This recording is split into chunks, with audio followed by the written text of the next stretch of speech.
İşdən iş çıxarırıq. Nərmin Aşurzadə ilə idarəetmənin əsasları başlayır.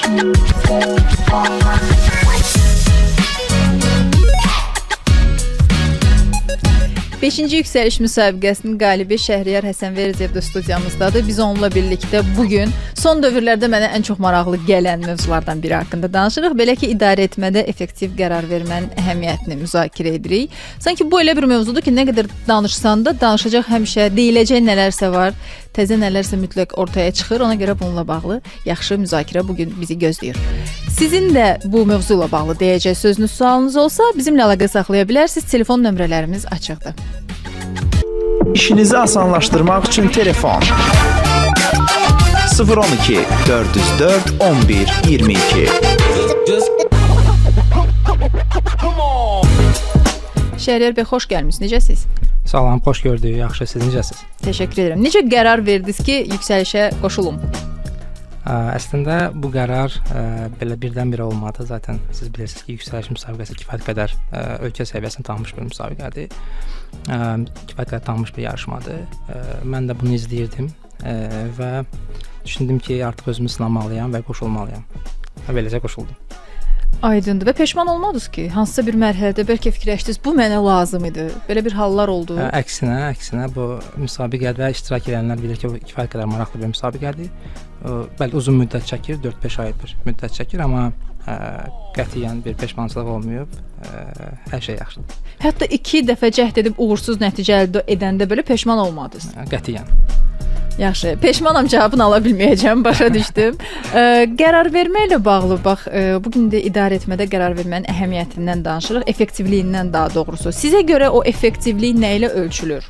Nəticəyə baxırsan, əgər yaxşı nəticə oldusa, deməli, bəli, düz qərar vermişdim, yoxsa proses necə gedirsə ona baxmaq lazımdır. Belə deyək, təbii ki, biz qərar vermək üçün yığılanda ya müzakirə aparanda, bu biznes mühitində ola bilər və yaxud da şəxsi həyatımızda ola bilər. Biz bu qərarı niyə veririk, ona baxırıq, baxmalıyıq əsas olaraq. Yəni kökünə gəlib çıxmalıyıq məsələnin ki, biz bu qərarı verməklə nəyə nail olmağa çalışırıq.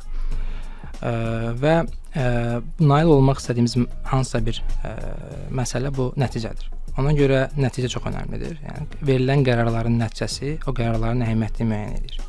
Siz nə yadıma düşdü? Məktəb vaxtı müəllim bizə riyaziyyatda nəsə tapşırıq verirdi və sonra dedi ki, cavabı düz tapmısan, amma düz yolla gəlib ora çıxmamısan və sonra başlayırdı bizə düz yolu. Məndə həmişə belə olurdu. Cavab düz olurdu, amma düz yolu həll etmirdim. Və daha sonra o izah edirdi ki, əslində düz yol necə olmalıdır? Onda bunun fərqi yoxdur əslində, hansı yolla həll etmişəm? Nəticə düzdürsə? Təbii ki, müəyyən bir proses çərçivəsində bu qərarlar verilməlidir. Amma biz qərarın uğurundan danışırıqsa, qərarın uğuru proseslə yox, nəticə ilə ölçülür. Amma o proses olaraq hansı proseslərə biz əməl edərək, hansı etik çərçivədə bu qərarları veririk, bu çox vacibdir təbii ki. Amma nəticədə qərarın nəticəsində nəyə nail oluruq və bu qərarı niyə veririk, o daha vacibdir. Razıyam. Mən də həmişə belə düşünmüşəm, yəqin ki, nəticə daha vacibdir. Amma məsələn son dövrlərdə, yəni belə yanaşılmır məsələyə sanki bir qədər. Həm ədəbiyyatlar, həm insanlar, nə bilim, konsultantlar, onlar deyir ki, proses də çox önəmlidir. O elə olmalıdır ki, sən həvəsli olmalısan. Yəni sadəcə nəticəyə fokus olanda orada ciddi belə nəticə çox qısa, ani nəsə gəlib çıxırsan, amma o proses maraqlı olanda daha çox o belə də zövqü də yaşamış olursan. Razıyam sizdən qismən, amma məsələ belədir ki, biz proseslər də zaten qərarları düzgün verək deyə qururuq. Bu çox vacib məsələdir. Prosesin özünün dizaynı, yəni özünün belə deyək, müəyyən olunması bizi doğru qərara aparmalıdır. Əlbəttə, bu proses əsnasında biz bunu necə edəcəyik, daha maraqlı, daha zövqlü, o vacib faktordur. Amma qərarın uğurundan biz danışırıqsa və qərar bizə hər hansı bir nəticəyə aparırsa, burada nəticənin nəyi əldə edəcəyimiz çox önəmlidir. Aydındır. İş dünyası ilə bağlı aktual söhbətlər, faydalı məsləhətlər, maraqlı qonaqlarla müzakirələr İctimai Radioda. Nərmin Aşurzadə ilə idarəetmənin əsasları başlayır. 5-ci yüksəliş müsabiqəsinin qalibi Şəhriyar Həsənverdiyev də studiyamızdadır. Biz Şəhriyar bəy ilə bugün danışırıq ki, idarəetmədə effektiv qərar vermənin əhəmiyyəti nədən ibarətdir və bu bacarığı adam özündə necə inkişaf etdirə bilər? İndi onu soruşmaq istəyirdim. Tamam. Gəlin ilk öncə biraz bu qərar vermə məsələsini aydınlaşdıraq, biraz açaq. Biz gündəlik müxtəlif qərarlar veririk insan olaraq, şəxs olaraq. Bir rəqəm deyim sizə ki, bu mənə çox təcrübəli gəlmişdi. İnsan gün ərzində 33.000-35.000 dənə qərar verir. Bu bizim şuuraltı verdiyimiz qərarlar və sair hamısı birlikdədir. Biz səhər yuxudan durduğumuzda zəng saatını daha sonraya çəkək, yoxsa indi saxlayaq belə, özü belə bir qərardır. Yəni insan müxtəlif qərarlar verir. Təbii ki, bu qərarların bəziləri çox əhəmiyyətlidir, bəziləri bu gündəlik rutinimizə çevrilən bir məsələlərdir. Biz hətta xəyalımızda kimsə danışıb, kimsə cavabın payını verəndə belə o da bir qərardır da əslində. Razıyam sizdən. Və bu qərarların bəziləri həqiqətən də əhəmiyyət daşıyır və mən bunu çəkmək istəyərdim biraz daha çox bizim biznes yönümlü verdiyimiz qərarlara. Bunlar amma daha da əhəmiyyətlidir. Çünki biz şəxsi həyatımıza verdiyimiz qərarlar yalnız bizi və bizim çevrəmizdə olan bir qrup insanı əhatə edir. Amma biznesdə verdiyimiz qərarlar artıq işçiləri, biznesi, ümumi iqtisadiyyatı əhatə edir və onlara təsir edir. Ona görə biznesdə verilən qərarlarda daha diqqətli olmaq və daha belə deyim, ən optimal qərarları verməmiz çox vacibdir.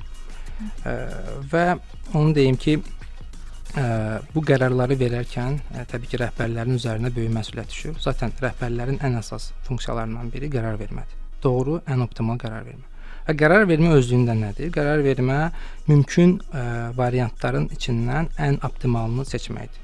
Ən idealını deyil, ən optimalını seçməkdir. Çünki biz həmin anda idealın nə olduğunu bilmirik. Və belə deyək, optimal da əlimizdə olan məlumatlar əsasında həmin anda verdiyimiz ən rasional qərardır. Hətta belə bir deyim var, mən sizə deyim. Deyilir ki, əgər düzgün qərar vermək istəyiriksə, biz intuisiya və eyni zamanda rasional düşüncənin balansını qorumalıyıq. Bunlar çox vacibdir. Yəni burada balans vacibdir. Digər tərəfə daha çox yük verdiyimiz zaman bu qərar düzgün, doğru olmaya bilər. Biz daha intuitiv davranaraq səhv qərar verə bilərik, amma eyni zamanda çox faktə əsaslana bilərik və intuisiyamızı dinləməyə bilərik. Burada da səhv qərar verə bilərik. Ona görə ikisinin vəhdəti və balansı çox vacibdir. Razıyam ki, sizin baxdınız ki, rəhbər üçün xüsusilə, yəni əslində qərar vermə bacarığının olması artıq hamımız üçün çox vacibdir. Amma rəhbər şəxslər üçün bu yəqin ki, daha da əhəmiyyətlidir. Bəs deyək ki, hər hansısa bir adam çox yaxşı mütəxəssisdir və s. digər bütün xüsusiyyətləri uyğundur da, yaxşı menecer olmaq üçün. Sadəcə bu bacarıq çox da inkişaf etməyib. Sizcə elə adama vəzifə, rəhbərlik həvalə etmək olar, yoxsa? Bu çox yaxşı bir sualdır. Mən əslində, bu mənim şəxsi fikrim, mən düşünürəm ki, qərar vermə özü təcrübə ilə gələn bir şeydir. Hətta belə bir deyim də var, onu da sizə deyim ki, deyilir ki, düzgün qərar verən insanlar təcrübə ilə buna gəlib çıxırlar. Amma təcrübə də səhv qərarlardan formalaşır. İnsan gərək müəyyən qədər həyatın müəyyən nüanslarında səhv qərarlar da verməli və bundan dərs çıxartmalıdır. Dərs çıxartmağı da bacarmalıdır, bu çox vacibdir. Yoxsa bu təcrübəyə çevrilmir, çünki siz eyni ilə səhv qərarları verməyə davam edirsiniz. Bəli, rəhbərlər var ki, onlar yaxşı menecerdirlər, amma qərar verə bilmirlər. Qərar vermədə çətinlik çəkirlər. Burada onların bunun inkişaf etdirilməsi mümkündür. Sadəcə bunun üçün müəyyən qədər bir təcrübə lazım, müəyyən qədər bu qərarların içində insanlarla münasibətdə və yaxud da ki, iş mühitində bu qərarları hər bir halda verməlidir. Bunları buna biz məcbur deməyək, yönləndirməliyik ki, artıq qərarları yox, məcburdur. Yəni o qədər insan onun cavabını gözləyir. Rəhbər qərar verməyib, bəs başqa nə edir? Belə deyək, məcburdur biraz sərt səslənə bilər, amma nəticədə ola bilər o çox səhv qərar verə bilər və nəticədə belə olsun, hardansa başlamalıdır, axır bir qərar verməlidir, səhv və ya düz. Təbii ki, yəni bu verilən səhv qərarlar və o verilən səhv qərarlardan formalaşan təcrübələr çox vacibdir. Hətta mən bir nüansı da istəyirəm vurğulayım. Biz baxın, son zamanlar çox belə yayılmış bir məsələdir ki, verilən səhv qərarlardan nəticə çıxartmaq. Biz heç vaxt düşünmürük ki, əslində çox az adam düşünür ki, belə deyərdim ki, bəlkə düz qərarlardan biz nə nəticə çıxardırıq. Biz hər hansı bir iş görürük, hər hansı bir belə deyək, nəticə əldə edirik, yaxşı, uğurlu oluruq həmin anda və o uğura necə gəldik, çıxdıq onu unduruq. Və hansısa bir nöqtələrdə biz müəyyən qərarlar veririk. yol ayrıcılarında və hansısa bir məsələlərlə bağlı qərarlar veririk və o biz əldə etdiyimiz uğura da çevrilir baxaraq. O uğura necə gəldiyimizi, hansı qərarları düzgün verdiyimizi və həmin situasiyada bizim əlimizdə hansı məlumatların olduğunu mütləq şəkildə analiz etməliyik. Bəli, səhv qərarların da verdiyimiz səhv qərarların da bir şey olmalıdır, belə deyək, ölçüsü olmalıdır. Biz hər daima səhv qərar verə bilmərik. Onda deməli biz normal bir idarəçi rəhbər deyilik. Sadəcə olaraq hər iki tərəfdən həm səhv qərarlar, həm də düzgün qərarlardan insan nəticə çıxararaq növbəti təcrübəsini daha da artırmalıdır. Yəni yaxşı oldu, niyə oldu? Ona da baxırıq, pis oldu, niyə oldu? Bəli. Bu qədər prosesləri analiz etməyin sizcə ancaq müsbət tərəfləri var, yoxsa bizə ziyanı da olur? Ola bilər, amma bu asılıdır ki, siz hansı qərarı verəndə bu analiz edirsiniz. Bu çox əhəmiyyətlidir. Yəni mən heç nə ağ və qara deyil, burada bozunçalarları var ortada. Və belə deyək, bizim həyatımızla bağlı və yaxud da ki bizneslə bağlı verilən əhəmiyyətli qərarlar var. Və bu biz gündəlik dediyim kimi çox müxtəlif qərarlar veririk. Sadəcə o qərarların əhəmiyyət səviyyəsinə görə bizim analizə itirdiyimiz vaxt çox vacibdir. Əgər biz kifayət qədər vacib bir qərar verəcəksə də bunu təhlil etməliyik. Detallı düşməliyik ki, biz bu qərara niyə gedirik? Ümumiyyətlə bu qərar bizə lazımdırmı? Elə yeri gəlmişdən onu deyim, bəzən o sualı da vermək lazım ki, bəlkə status quo-nu qoruyaq. Bəlkə qərar həmin anda o da bir qərardır təbii ki, bəlkə bu hansısa bir investisiya eləyəcək və yaxud da ki, hansısa bir ölkəni dəyişəcək və hər hansı bir qərarlar. Və bu qərarlarda bəlkə status quo-nu qorumalıyıq. Qərar ümumiyyətlə bunu etməməliyik. Bu özü də bir qərardır. Ona görə təhlilin davamlı olması və faktlara əsaslanan rasional qərarlar çox vacibdir. Burada siz bayaq sualınızdakı daha yaxşı qərar vermə prosesində rəhbərlər nə etməlidir? İstəyirəm bunu da biraz mən detallı şəkildə düşündüyüm formada sizə izah edim. Mən düşünürəm ki, emosionallığı minimuma endirmək lazım. İntuisiya və emosionallıq fərqli şeylərdir, yəqin ki, məndən razısınız. Və mənim də təcrübəmdə gördüyüm, izlədiyim odur ki, emosional qərar verən rəhbərlər uğurlu ola bilmirlər. Çünki qərar vermədə daha çox rasionallığa üstünlük vermək lazımdır. Çünki rasional qərar vermə odur ki, belə deyək, daha doğru, fakt əsaslı, məsələyə fərqli prizmalardan baxan, eyni zamanda komanda ilə müzakirə apararaq, eyni zamanda məsələni sorğulayaraq verilən qərarlardır. Bu sizin şəxsi fikirlərinizdir, yoxsa? Bu mənim şəxsi fikirlərimdir və təcrübədə gördüklərimdir. Yəni düşünürəm ki, bir çox yerdə də keçərli bir məsələdir. Onda emosiyalar bizə niyə lazımdır? Biz insanıq, əlbəttə. Biz təbii ki, emosional varlıqlarıq. Bu vacibdir. Bunu biz inkar edə bilmərik. Amma əgər verdiyimiz qərarlar həmin anda belə deyək, bizim emosional fikirlərimiz ola bilər bizi yanıltsın. Çünki emosiyalar daha yuxarı qalxdığı zaman rasional düşüncə azalır. Yəqin ki, məndən razısınız. Bax, həmişə deyilir. Məncə gözlərimdən görürsünüz ki, razı deyiləm. Ona görə onu tez-tez. Həmişə deyilir ki, insanlar qərar verdiyi zaman deyirlər, əsəbi başdan qərar verməyin. Bu çox vacibdir. O razıyam. Ona görə və biz əsl bəşərdə müəyyən emosiyalara qapılırıq. Emosiyalar bizi səhv qərarlara yönləndirə bilər. Və hətta çox sevinəndə belə, çox xoşbəxt olanda belə mən düşünürəm ki, dərhal qərar vermək lazım deyil. O heç, onunla razıyam. Bilirəm, onunla razıyam. Amma yəni tamamilə doğru qərar, rasional qərardır. Məncə bu ifadə səhvdir. Belə deyək, mən ona görə ayırdım intuisiya və emosiya. Biraz fərqlidir. İntuisiya ola bilər sizin içinizdə bir hiss var. Olub həqiqətən istədiyim. Baxın, mən necə deyərdim, olub ki, bir əməkdaşı biz müsahibə eləmişik və işə götürmək istəyirik. Və son vaxtlar mən çox müsahibələrə gedirəm, biz komandaları formalaşdırırıq. Və burada hər şey kifayət qədər rasional görsənir ki, bu əməkdaş, bu namizəd bizim komandamıza çox uyğun bir namizəddir. Amma mənim içimdə bir intuitiv bir hiss var ki, ola bilər bu emosiya deyildi, bu intuisiya tam olaraq mən sizə deyim. Və bu əməkdaş namizəd bizim üçün uyğun namizəd deyil. Gəlin prosesi daha da detallı aparaq. Fərqli feedbacklər alaq, fərqli yerlərdən maraqlanaq və s. və l. Və nəticəyə gəlib çıxırıq ki, həqiqətən də intuisiyamız bizi düzgün yönləndirir. Ona görə tamamilə rasional deyil də. Əlbəttə, balans çox vacibdir və eyni zamanda intuitiv də düşünməliyik. Amma bu belə deyək, bu müəyyən qədər şəxsi prinsipli, şəxsi çərçivələrdə verilən, prizmalarda verilən qərarlardır. Bir də biznes müstəvisi var. Biznes müstəvisi bilirsiniz ki, bayaq mənim qeyd etdiyim kimi bir çox yerlərə təsir göstərir. Biz gün ərzində çox sürətli qərar verməli oluruq, çünki vaxtımız olmur. Bu mövzuya bir də qayıtmaq üçün vaxt olmur, yeni mövzular gəlir və o qərarları vermək məcburiyyətindəyik. Və o qərarları verərkən biz çalışırıq ən optimalını seçək. O optimal da təcrübəyə, faktlarla əsaslanan bir qərarlardır. Hətta mənim bir şəxsi də fikrim var ki, intuisiya özü də bir təcrübədir. Sadəcə onu biz ifadə edə bilmirik. Çünki intuitiv olaraq bizim beynimizdə artıq bir təcrübə formalaşıb. Sadəcə onu biz həmin anda şuurlu olaraq düşünə bilmirik, amma bizim beynaltı şuuraltı bir düşüncələrimiz olur. Ona görə düşünürəm ki, o da yenə təcrübə ilə gələn bir şey. Bəli, bununla tam razıyam. Qərar vermə prosesinə sizcə komandanı cəlb etmək hər zamanmı lazımdır? Ümumiyyətlə hansı hallarda şirkətlə bağlı qərarlar veriləndə komandanın fikrini soruşmaq lazımdır? Hansında isə rəhbər nə deyirsə odur. Tamam. Mən deyim ki, sizə belə bir məlumat verim. Baxır, biz qərarı hansı səviyyədə veririk. Əgər komandamız çərçivəsində verilən bir qərardırsa və o komanda ilə birlikdə məsləhətləşərək vermək lazım. Əgər bu şirkətin taleyini həll edən bir qərardırsa, təbii ki, burada artıq daha üst rəhbərliyin yığışaraq qərar verməsi vacibdir. Amma hər bir halda komandanın fikrini eşitmək çox və çox vacibdir. Çünki hətta Steve Jobs deyirdi ki, mənim komandamda mənim fikrimlə hər zaman eyni olan insanları mən işləmək istəmirəm və onları işdən azad edirdi. Bu yüksək rütbəli belə deyək, əməkdaşlar idi.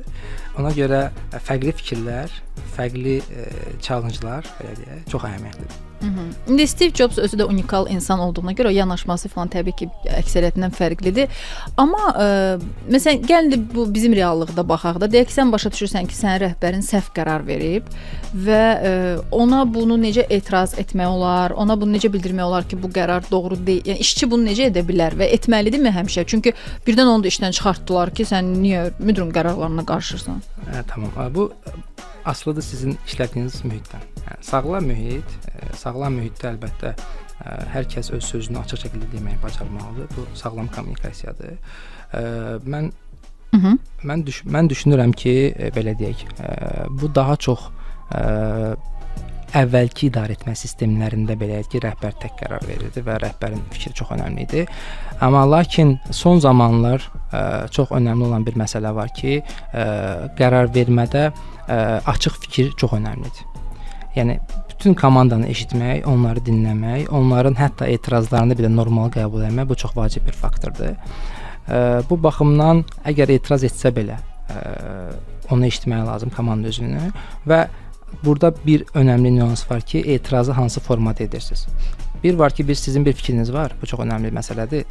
Mən hər dəfə bunu öz komandamda baxıram. Sizin bir fikriniz var və fikrinizi çatdırdığınız zaman siz öz fikrinizi çox səhv olduğunda başa düşürsüz, amma yenə də öz fikrinizdə qalırsınız və sanki o orada müzakirə yox, mübahisəyə çevrilir və siz qalib gəlməyə çalışırsınız. Bəli, bu ego məsələsidir. Bir də var ki, siz eşidirsiniz, öz fikrinizi səsləndirirsiniz və öz fikriniz ola bilər səhv olsun. O səhvi qəbul edirsiniz, üzr istəyirsiniz, tamam, mən bunu başqa cür başa düşmüşdüm və davam edirsiniz. Və bu artıq bir yetkinliyin bir göstəricisidir. Bu insanlarda və rəhbərlərdə xüsusilə yetkinlik səviyyəsi, yetkinliyin maturity dediyimiz o yetkinliyin olması çox vacibdir. Siz hiss eləyəndə ki, bir əməkdaş belə davranır da, yəni səhv olduğunu əslində bəlkə də anlayacaq, bəlkə də anlamır, sadəcə egosuna görə, yəni istəyir ki, onun dediyi kimi olsun. Onda düzgün münasibəti necə qurursunuz? Məsələn, necə davranırsınız? Mən səmimi olacağam. İşdən çıxardıram. 2017-dən mən rəhbər vəzifədəyəm və o vaxtlarda mənim verdiyim reaksiyalar təmiz fərqli idi və indi təmiz fərqlidir. Bu da bir təcrübə ilə formalaşır.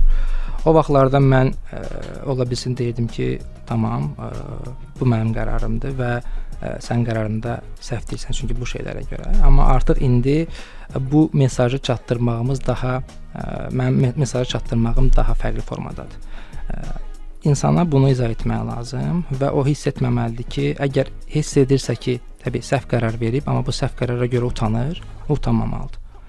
O səhv qərarı və dediyi səhv bir cümləni başa düşərək ona izah etmək lazım ki, əslində bu yanlışdır, amma çox maraqlı idi. Sizin dediyiniz fikir maraqlı prizma idi, amma gəlin bizim strateji məqsədlərimizə baxaq. O məqsədlərə bu xidmət eləmir. Ona görə o izahı artıq ona normal formada çatdırandan sonra bu məncə mübahisə artıq qalmır və məsələ həll olunur. Bir də bir vacib məsələ və rəhbərlərin idarə etmə xüsusiyyətləri məncə get-gedə dəyişir və dəyişməlidir. Çünki yəqin ki məlumatlısınız, Z generation dediğimiz Z nəsli var, alfa nəsli var, bunlar gəlir və bunlarla bu insanlarla, yeni nəsillərlə biz işləyirik və o nəsillərlə biz hər hansı bir məsələni müzakirə etdiyimiz zaman keçmişdə olan metodlardan istifadə edə bilmərik. O metodlar artıq işləmir, çünki o insanlar kifayət qədər müstəqil düşüncəli olurlar və kifayət qədər fərqli formada idarə olunmağı sevən insanlar olur. Ona görə biz daha diqqətli və daha ehtiyatlı olaraq rəhbərlər olaraq çalışmalıyıq və belə bir deyim də var ki, insanlara, hətta bu iş mühitində də əlbəttə eynidir, səndən necə davranmaq istədiyi formada davranmalısan. Bu çox önəmlidir. Bu bizim bir liderlikdən bağlı DNT-miz var, orada da qeyd olunub ki, insanlara hansı formada sən özün istəyirsən ki, səndən davransınlar, o formada davranmalısan. Bu təkcə idarə etmə, məncə həyatda da belə olmalıdır. Yəni bizi özümüzə qarşı nə münasibət istəyiriksə, o münasibətdə göstərməliyik ətrafa qarşı. Siz komandanızda indi Z nəsli var hal-hazırda. Bəli, var. Məsələn, sizə onlarla çalışmaq indi daha çətindir, yoxsa daha yaşı 35-dən falan yuxarı insanlarla? Komandanın kompozisiyasından danışırıqsa, məncə komandada hər bir nəsildən insan olmalıdır. Çünki bəzilərinin təcrübəsi, bəzilərinin enerjisi bu strateji məqsədlərimizə çatmaq üçün və komandanın qarşısına qoyulan hədəflərə çatmaq üçün bu kompozisiya çox önəmlidir. Çünki bir tərəfli olduğu zaman bu balans pozulur və ola bilər ki, siz istədiyiniz məqsədlərə çatmaya bilərsiniz. Əgər sizin sualınıza gəlsək ki, hansı ilə işləmək daha asandır, hansı ilə daha çətindir, məncə bu daha çox insanın özündən asılıdır. Əgər siz hər iki nəsillə də normal bir kommunikasiya qurursunuzsa və bu çətinliyi yaşamırsınız, ola bilər elə rəhbərlər üçün ola bilər birinci nəslin, daha sonrakı nəsillərlə çalışmaq daha çətindir. Çünki onlar belə deyim, öyrəşiblər ki, diktə eləsinlər, komandanı dinləməsinlər və s. və l. Amma mənim şəxsən rəhbərlik etdiyim komandalarda heç bir problem yaşamamışıq. Hətta mən sizə deyim ki, olub ki, komandalarda yaşlı bir şəxslər olub. Onlarla olub ki, deyilir ki, tamam, onlarla işləmək və s. və l. Amma mən sizə deyim ki, çox maraqlı olur. Çünki təcrübə var, bir həyat təcrübəsi var, iş təcrübəsi var. O təcrübəni eşitmək, o təcrübədən yararlanmaq çox vacibdir. Z nəsli komandada olmasa, sizcə şirkət nə itirəcək? Məsələn, nə çatışmır onlar olmayanda? Baxın, siz əgər trendlərə baxsanız görərsiniz ki, bir çox startaplar, bir çox belə deyək, yeni bizneslər, yeni layihələr Z nəslinin təfəkküründən gəlir. Onların kreativ düşünməsi, onların kreativ yanaşması kifayət qədər çox olur. Bu yəqin ki, faktdır. Təbii ki, mən Z nəslini araşdırmamışam, ola bilər ekspert deyiləm, ona görə ekspertlərdən belə deyir. Yox, biz təcrübənizi soruşuruq onsuzda. Mən təcrübə olaraq deyə bilərəm ki, onlar mənim komandamda olmasaydı və o komandaya biz onları cəlb eləməsək, böyük ehtimal ki, biz kreativliyi itirəcəyik. Və get-gedə bu faiz artır. Onlar daha kreativdir. Əlbəttə. Bu belə deyək də, mənim təcrübədən gördüyümdür. Zaten belə deyək, mən bayaq qeyd etdiyim kimi müvafiq startaplarda, müvafiq belə deyək, yenilikçi ideyaların kökündə duran insanlar adətən yeni nəsil nümayəndələri olur. Aydındır. Necə oldu ki, bax, yüksəlişdə sizcə sizi hansı bacarıq, qabiliyyət daha çox qalibiyyətə yaxınlaşdırdı? Mən əslində yarışa qoşulmamışdan qabaq qaliblərlə olub ki, müzakirəm olub. Nə etməyə lazım, qalib gərək. Konkret bir cavab ala bilməmişəm heç vaxt. Və bu düzün deyil və indi də sizə konkret cavab verə bilməyəcəm. Amma mən onu demək istəyirəm ki, birinci növbədə ən əsası bu təcrübədir təbii ki, müəyyən bir vaxtı. Bizim hətta yüksəlişdə qalib olmaq üçün, çünki yüksəlişdə belə bir yarımfinal və final mərhələsində müvafiq кейslər, tapşırıqlar olur. Biz onları çox qısa müddətdə həll etməliyik. Və siz onların bir çoxsunu da biz öz iş mühitində, təcrübəmizdə görmüşük və yaşamışıq. Ona görə bu məsələ bizim üçün o məsələləri həll etmək çox da çətin deyildi. Amma daha önəmli mənim tövsiyəm nə olardı? ki, insan birinci növbədə özü olmalıdır. Çünki özü olmadığı təqdirdə, özün kimi o yarışlarda özünü aparmadığın təqdirdə uğurlu ola bilməzsən. Çünki fərqli-fərqli yarışlar gedir, fərqli-fərqli müzakirələr gedir. Birində siz başqa komandadasınız, digər komandada və tapşırıqların məqsədləri də fərqli olur və burada hansısa bir rola getmək, hansısa formada bunu etmək çox çətindir və mümkün deyil. İndi siz özünüz kimi olduğunuza görə Həm özüm kimi, həm də təcrübə dediyim əsas faktorlardan biri odur ki, artıq biz bu кейslərdə o keyslərin bir çoxu ilə oxşar məsələlərlə biz iş həyatımızda rastlaşmışıq ki, və orada müəyyən qərarlar vermişik. Komandanı ələ almaq lazım olub, komandaya liderlik etmək olub. O müzakirələrdə çox önəmlidir ki, hər kəs səni eşitsin, sənin fikrini dinləsin və eyni zamanda komanda əgər səhv yerə gedirsə, o komandanı düzgün yerə yönləndirmək lazım. Çünki olur ki, müzakirələr insanların başı qarışır və hansı problemi həll etdiklərini unudurlar. Və bu anda liderlər ortaya girir və məsələni düzgün yerə yönləndirir. Bu da çox vacibdir. Siz özünüz kimi olmaq demək, məsələn, siz belə təmkinli, sakit danışan, emosiyasız, bunları nəzərdə tutursunuz. Bunlar qalibiyyətə apardı? Təmkinli olmaq çox vacibdir. Emosional olmaq qalibiyyətdə problem yaşada bilər sizə. Bəli, çünki o кейslərdə, o tapşırıqlarda sizi qiymətləndirən ekspertlər sizin hansı formada özünüzü krizis vaxtı apardığınızda ciddi fikir verir. Çünki orada zaten çox az bir vaxtınız var. 10 dəqiqə ərzində 10 səhifəli, 15 səhifəli mətn oxumalısınız və strategiya yazmalısınız. Bu çox 10-15 dəqiqə ərzində bunu eləmək çox qısa bir müddətdir və o müddətdə siz təbii ki, təmkininizi qorumalısınız. Və bu çox vacib məsələdir. Hətta mənim yadıma gəlir, yarışmacılardan biri, komanda yoldaşlarımızdan birinin bir kommenti var idi ki, siz əminəm ki, qalib olacaqsınız və belə sakit özünüzü apararaq. Ona görə bu çox vacibdir. Sizdən başqa belə var idi, bu qədər təmkinli olub, səbirli olan, yoxsa başqa yox idi? Məncə var idi, yəni çox idi.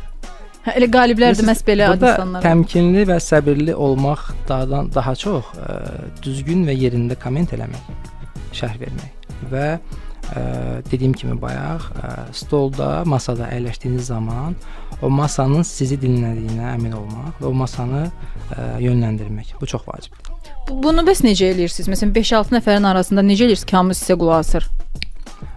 Çünki bu belədir, dediyim kimi bunun bir izahı var ki, bu təcrübə ilə gələn bir məsələdir və eyni zamanda siz problemin kökünə fokus olduğunuz zaman və problemi həll etməklə bağlı öz belə deyək, təkliflərinizi verdiyiniz zaman çox diqqətli olmalısınız ki, insanlar sizi eşitsin və sizi dinləsin. İnsan var ki, yarışmacı var, yarışda çox danışır, ümumi belə deyək də, hər şeyə komment bildirir, amma verdiyi kommentlərin, verdiyi şərhlərin kökündə məntiqli bir əsaslar yoxdur və bu çox vacibdir.